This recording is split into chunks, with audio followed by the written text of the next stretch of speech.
आपके आयुर्वेदिक चिकित्सक की जो जर्नी थी वो कैसी रही? कुछ कुपोषण के कारण डेथ हो जाती है, तो उसके लिए मुझे यहाँ पे प्रभारी बनाया गया है। खांसी जुकाम इनकी भी दवाई अगर हम देंगे तो बहुत ही मुश्किल से दे पाते हैं।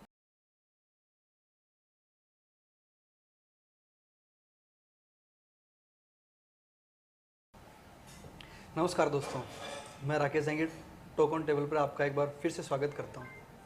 आज हमारे साथ मौजूद है आयुर्वेदिक डिपार्टमेंट से वरिष्ठ चिकित्सा अधिकारी डॉक्टर ललिता वर्मा। नमस्कार।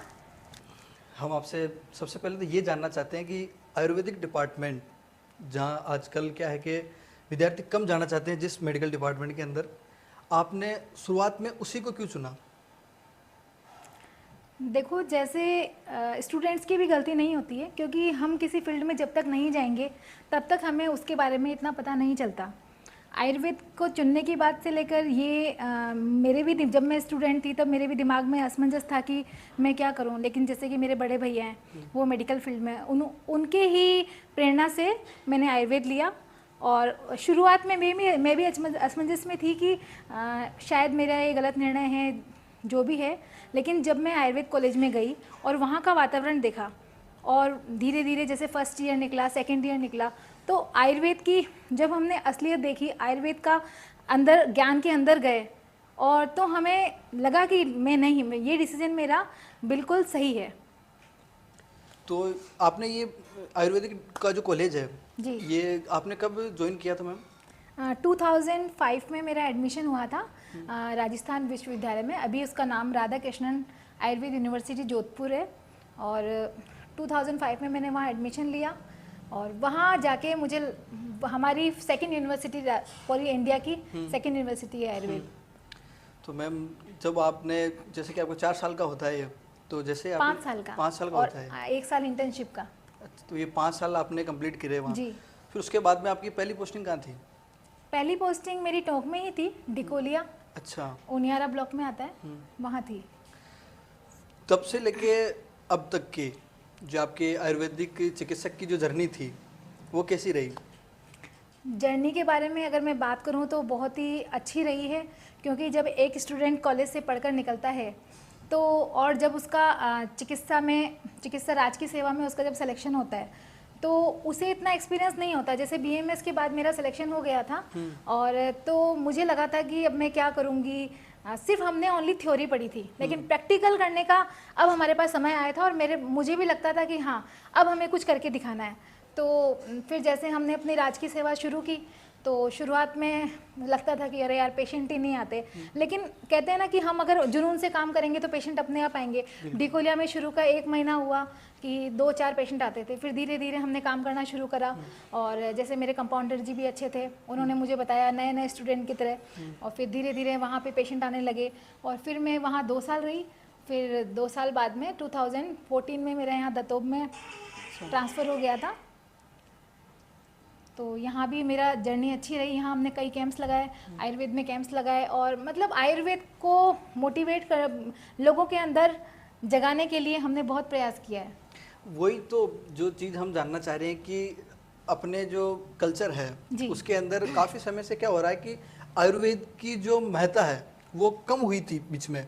हालांकि कुछ समय से वापस आयुर्वेद की तरफ दुनिया लौट रही है, लेकिन वो जो बीच का जो फेज़ था जब आयुर्वेद को छोड़ के लोग अदर साइड में जाना पसंद कर रहे थे, तो उस टाइम पे आपको भी दिक्कतों का सामना फेस करना पड़ा होगा कि पेशेंट्स आपकी तरफ भरोसा कम दिखा रहे हैं उन चीज़ों को लेके। गाँव के अंदर तो काफ़ी दिक्कत रही होगी आपके लिए।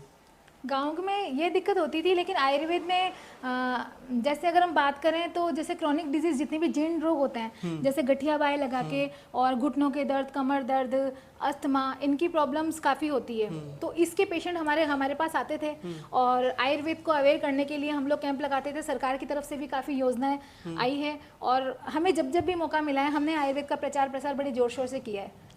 तो आयुर्वेद से आप अभी वर्तमान में आप वरिष्ठ चिकित्सा अधिकारी हो जी।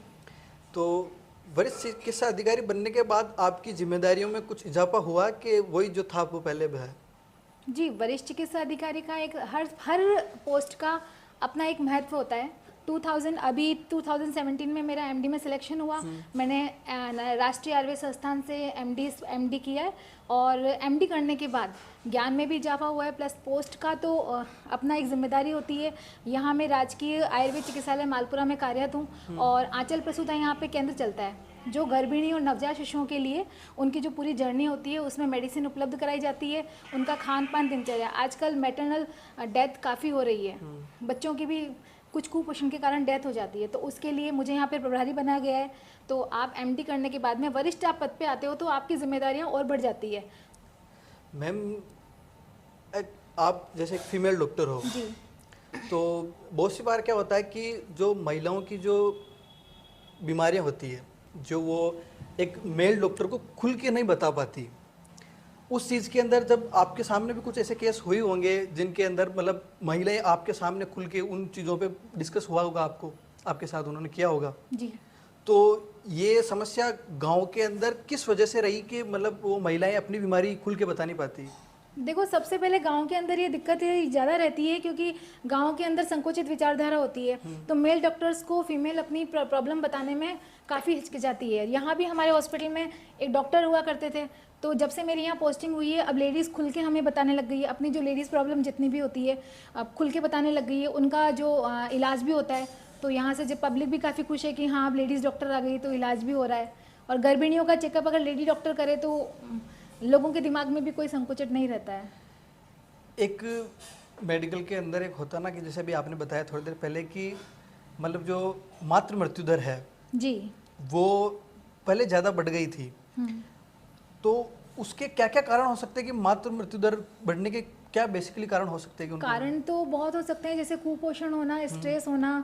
आजकल जैसे गांव में कई बार जैसे खान पान अपन करते हैं, कुपोषित मेन समस्या उसकी कुपोषण होता है। उनको जैसे ढंग से खाना नहीं मिल पाता, या फिर बॉडी में कुछ अपने हार्मोनल कुछ प्रॉब्लम हो गई हो, तो ऐसे बहुत सारे कारण हो सकते हैं।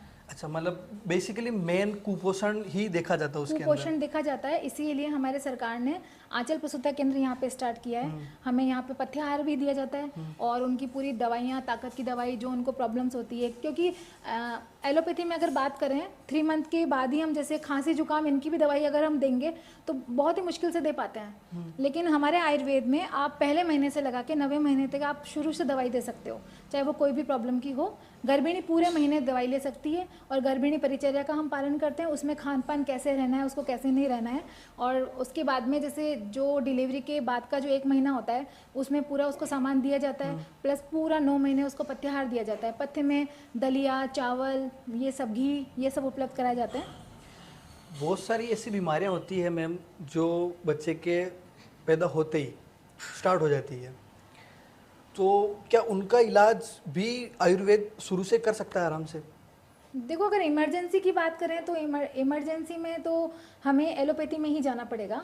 आयुर्वेद में इतना वो नहीं है कि जैसे अगर इमरजेंसी कोई ट्रीटमेंट हो जाए, हाँ। जैसे बच्चे में कोई मान लो जेनेटिकली डिसऑर्डर निकल जाए, हाँ। तो उसका इलाज तो आपको एलोपैथी में करवाना पड़ेगा। आयुर्वेद में उस चीज़ का वर्तमान में मतलब इतना जल्दी नहीं मिल सकता उसका? इतना जल्दी तो आपको नहीं मिल सकता। मैम, अभी हमने देखा है कि चिकित्सक डिपार्टमेंट के अंदर होता क्या है कि जब आप एक कोई सरकारी जब चिकित्सक बनता है तो वो हो सकता है उसकी कोई निजी विचारधारा हो कि वो अपनी डिस्पेंसरी घर पे भी लगा लेता है जी। वो समाज की तरफ ध्यान नहीं दे पाता है, लेकिन आपका एक रवैया हमने देखा है कि आप जब आपके जो सरकारी जो समय होता है अस्पताल का, वो निकालने के बाद आप समाज सेवा की तरफ भी आपका रुझान रहता है, तो उस समाज सेवा के पीछे क्या कारण हो सकता है? अब जैसे कहते हैं ना कि बच्चों को अपनी जो भावना है वो सारी अपने माता पिता से मिलती है। बचपन से ही मेरा घर में यही माहौल रहा है। मेरे माता पिता काफ़ी समाज सेवा या जन सेवा किया करते थे, और मैं छोटी उनके साथ जाके ये सब देखती थी। तो मैंने उस समय ही सोच लिया था कि जिस दिन मैं खुद लायक हो गई उस दिन मैं ये सेवा, जन सेवा, जीव सेवा, नर सेवा ही नारायण सेवा है, और मैं वो ज़रूर करूँगी। और जब मैं इस लायक हो गई हूँ तो अब मैंने ये शुरू कर दिया है। तो मतलब आपने उम्र का वेट नहीं किया कि जब मैं रिटायर्ड हो जाऊंगी तब करूंगी, आप बस के जब मैं योग्य हो गई तभी से स्टार्ट कर दिया? बिल्कुल, जब मैं अपने आप को मैंने योग्य समझा तभी मैंने स्टार्ट कर दिया है, क्योंकि उम्र का वेट करने से हमें नहीं पता कि हमारे भविष्य में क्या होगा। तो जब अपन जागे तभी सवेरा। तो ये भी सही है। अभी आपने बताया कि नर सेवा ही नारायण सेवा है जी, तो सिर्फ नर्स सेवा के साथ साथ आपने तो बहुत सी बार गौशाला के अंदर जाके जो अपनी जो पशुधन है उनकी भी सेवा के अंदर आपने काफ़ी समय दिया है, तो उसके पीछे क्या राज हो सकता है? जैसे आपने बोला है कि नर सेवा नारायण सेवा, तो उससे हटकर एक जीव सेवा, हम इसको जीव सेवा कह सकते हैं। तो पशुओं को भी हमको देखरेख करनी चाहिए, पशुओं का भी समय समय पर ध्यान रखना चाहिए। जैसे अभी टाइम पे गाँव की गायों की जो बीमारी निकल गई थी, लंपी वगैरह, वो बीमारी निकल गई थी। तो हमें ज़रूरत है कि हम मानवों के साथ साथ हम अपने जो जानवर हैं, पशु हैं, उनका भी ध्यान रखें, और उसी लिए मैं गौ सेवा या फिर पशु सेवा करती हूँ। जन सेवा, इसके अंदर सबसे बड़े दो, जिसके अंदर अपन दो मुद्दे ऐसे हैं जिन पे अपने को बात करनी जरूर चाहिए कि एक तो बाल विकास और दूसरा महिला सशक्तिकरण।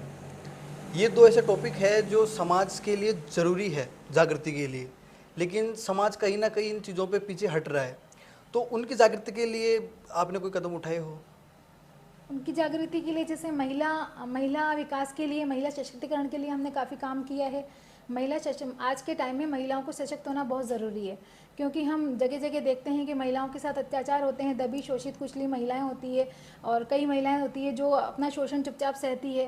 तो महिला सशक्तिकरण का मतलब है कि महिलाओं को सशक्त करना। उसको हम चाहे उनको रोज़गार देके करें, चाहे हम उनको शिक्षा देके करें, किसी भी तरह से हम उनको प्रेरणा दे सकते हैं, ताकि अगर हमारे प्रयास से अगर एक भी महिला जागृत हो गई तो वो हमारे लिए सफल प्रयास होगा। बाल विकास के अंदर भी बहुत सी बार क्या है कि जैसे अपना जिस इलाके में अपन रहते हैं वहाँ पे जो गांव है वहाँ पे बच्चे बहुत सी वजह से स्कूल नहीं जा पाते। हालांकि जब सरकार ने निःशुल्क शिक्षा योजना ला रखी है, लेकिन फिर भी बहुत से ऐसे काम हो सकते हैं जिनकी वजह से वो स्कूल नहीं जा पा रहे हैं। तो उसको और सुधार करने के लिए समाज सेवी क्या क्या चेंज कर सकता है? जी, इसके लिए भी हमने काम किया है। यहाँ मालपुरा में ही एक बस्ती है, वहाँ पे हम लोग अपनी टीम के साथ गए, तो हमने वहाँ के लोगों से पूछा, तो वहाँ वास्तव में बच्चे स्कूल नहीं जा रहे थे। जब हमने कारण पूछा तो या तो उनके माता पिता भेजने में असक्षम थे या भेजना ही नहीं चाहते थे कि स्कूल दूर पड़ता है, स्कूल में हम और चीज़ें नहीं दिला सकते हैं। तो हमारी टीम ने, हम लोगों ने वहीं उनकी शिक्षा की व्यवस्था की और उनको सारे स्टेशनरी हमने उपलब्ध कराया। और